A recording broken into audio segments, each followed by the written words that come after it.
হয় চাওঁতে 2024 বৰ্ষৰ অন্তিমখিনি সময়ত আহি উপনীত হৈছেহি আৰু এই মুহূৰ্তত যদি চোৱা যায় উদুলি মুদুলি পৰিৱেশৰ সূচনা হৈছে কাজিৰঙাৰ হাতীপথৰ বনভোজস্থলীত আৰু এই মুহূৰ্তৰ পৰিৱেশ আমি দেখুৱাবলৈ ভিডিঅ' জাৰ্নেলিষ্ট স্বৰাজ হাজৰিকাক মই অনুৰোধ জনাইছোঁ। আচলতে এইখিনি মুহূৰ্তত আমি এটা কথা উল্লেখ কৰিব পাৰিম যে 2024 বৰ্ষৰ অন্তিমখিনি সময়ত আহি আমি এই মুহূৰ্তত উপস্থিত হৈছোঁহি আৰু এই সময়ছোৱাত আচলতে বিভিন্ন প্ৰান্তৰ বনভোজকাৰী দলে এক প্ৰকাৰ উদুলি মুদুলি পৰিৱেশৰ সূচনা কৰিছে। কাজিৰঙাৰ দক্ষিণৰ কাৰ্বি আংলঙৰ নামনিৰ যি হাতীপথৰ বনভোজস্থলী আছে সেই হাতীপথৰ বনভোজস্থলীত পুৱাৰ পৰা বনভোজকাৰী দলৰ উপস্থিতি এক প্ৰকাৰ উদুলি মুদুলি পৰিৱেশৰ সূচনা কৰিছে।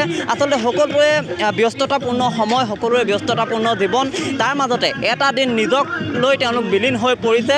প্ৰকৃতিৰ অপূৰ্ব সৌন্দৰ্যৰে ভৰপূৰ এই যি হাতীপথৰ বনভোজস্থলী, এই হাতীপথৰ বনভোজস্থলীত এইদৰে বিভিন্ন প্ৰান্তৰ বনভোজকাৰী দল আহি উপস্থিত হৈ তেওঁলোকে যান্ত্ৰিকতাৰ পৰা কিছু আঁতৰি নয়নাভিৰাম মনোমোহা পৰিৱেশৰ মাজত তেওঁলোকে এটা দিন নিজৰ পৰিয়াল আত্মীয় স্বজনৰ সৈতে তেওঁলোকে উদযাপন কৰিছে। গীত নৃত্যৰ মাজেৰে এটা দিন তেওঁলোকে অতিবাহিত কৰিছে আৰু পুৰণিক বিদায় দি আচলতে নতুন বছৰক আদৰাৰ বাবে এইসকল বনভোজকাৰী দল পুৱাতে আহি তেওঁলোক আহি ইয়াত উপস্থিত হোৱা পৰিলক্ষিত হৈছে। দাদা ক'ৰ পৰা আহিছে, কেনেকুৱা লাগিছে? আমি তিতাবৰৰ পৰা আহিছোঁ, যথেষ্ট ভাল লাগিছে, বহুত ভাল লাগিছে, আমি আনন্দ কৰিছোঁ। আমাৰ সংখ্যক মানুহে শিক্ষক আৰু ষ্টাফ আহিছে, পৰিয়ালবৰ্গ আহিছে, আমি যথেষ্ট আনন্দিত আজি আৰু পৰিৱেশটো বহুত ভাল লাগিছে। 2024 বৰ্ষৰ অন্তিম সময় এইখিনি, 25 বৰ্ষটো আহি আছে, কেনেধৰণে আশা কৰে? আমি আশা কৰোঁ সকলোৱে শান্তি সম্প্ৰীতি আনন্দময় এটা সময় আহক আমাৰ মাজলৈ, আমাৰ মাজত কোনো অসূয়া অপ্ৰীতি নাথাকক, আমাৰ মাজত কোনো বিশৃংখলতা নাথাকক, আমি সেই আশা সেই কামনা কৰোঁ। নতুন বৰ্ষক আমি সকলোলৈকে নতুন বৰ্ষৰ শুভেচ্ছা জনাইছোঁ, অনাগত নতুন বৰ্ষৰ শুভেচ্ছা জনাইছোঁ সকলোক। ধন্যবাদ। কেনেকুৱা অনুভৱ, কি ক'ব? একদম বঢ়িয়া, ইয়াতকৈ ভাল আৰু কি লাগে, পৰিৱেশটো বিৰাট ভাল লাগিছে। তাৰপিছত আমি তিতাবৰৰ পৰা আহিছোঁ, তিতাবৰ আমি গভৰ্ণমেণ্ট ছিনিয়ৰ বেচিক স্কুলৰ পৰা আহিছিলোঁ। খাদ্য তালিকাত আজি কি আছে আপোনালোকৰ?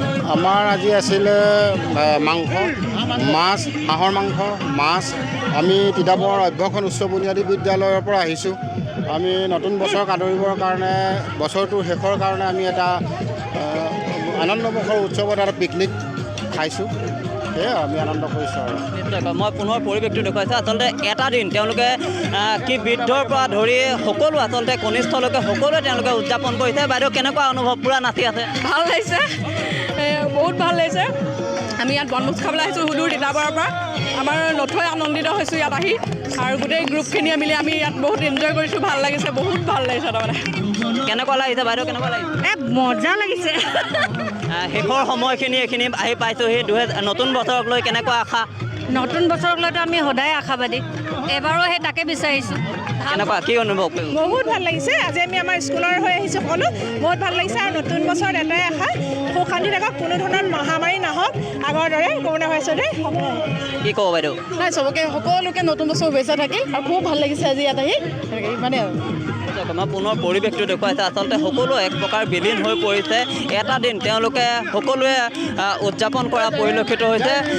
কনিষ্ঠৰ পৰা বৃদ্ধলৈকে সকলো আচলতে এনেধৰণে নৃত্য গীতৰ মাজত বিলীন হৈ পৰা পৰিলক্ষিত হৈছে। আৰু এইদৰে যদি চোৱা যায় কাজিৰঙাৰ হাতীপথৰ বনভোজস্থলীত আচলতে এইদৰে এক প্ৰকাৰ সকলো বিলীন হৈ পৰা পৰিলক্ষিত হৈছে।